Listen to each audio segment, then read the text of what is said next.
in the French Senate. He enjoyed a state banquet in Versailles last night, part of this delayed state visit to France after it was postponed earlier in the summer due to some protests happening in France at the time, not related specifically, at least, to his impending visit, which has thus far seemingly been rather broadly welcomed by the people of France, or at least the ones in and around where he's been. You can see James Cleverly there, the Foreign Secretary, standing just behind him as he takes his seat in the French Senate. He will be the first British monarch to address the French Senate. He's expected to address the Senate in both French and English. You'll be pleased to know we have a live French translator standing by for that. And a very warm welcome of applause there from the French Senate, the upper house in France, and I think we're just awaiting for him to be introduced and brought in. Of course, a similar picture, perhaps with a little bit more, as is typical in France, splendour about it, to when King Charles addressed the Bundestag, of course, earlier this year, to very rave reviews as well, where he also then spoke in the native tongue. Rather impressively. We'll be all able to judge his French shortly. He spoke briefly in French last night at his state banquet. Let's listen in now. Mesdames et messieurs les ministres, Mr. President,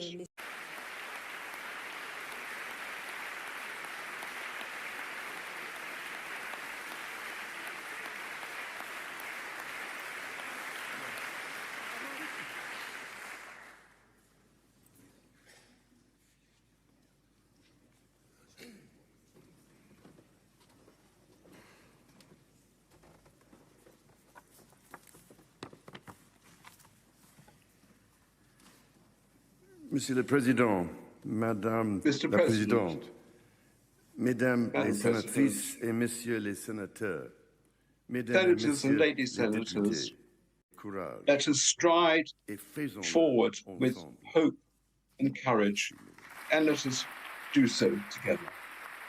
Thank you very much.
Sire, des applaudissements qui nous feraient rêver, Madame la Présidente et moi-même. The applause that we have seen.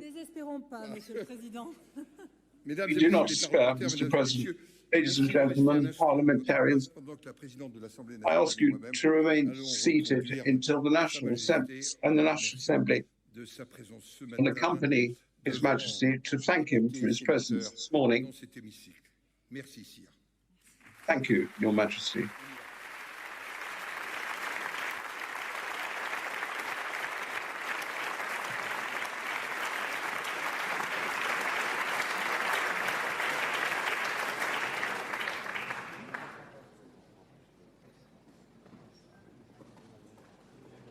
As he wrapped up his speech, which went on for about 15-20 minutes. As he did wrap it up, he referenced his great-great-grandfather, Edward VII, 120 years earlier, committing himself to the entente cordiale between France and the UK.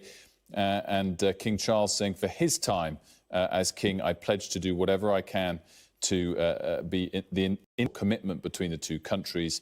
Together, our potential is unlimited. And he said he would treasure and cherish the entente cordial. In fact, as he was wrapping things up there, he did just bring in the word sustainability again, and that topic did come up during the speech. He talked about the importance of the alliance between the two countries, which in particular he started by saying more than 80 years since we fought side by side for the liberation of Europe.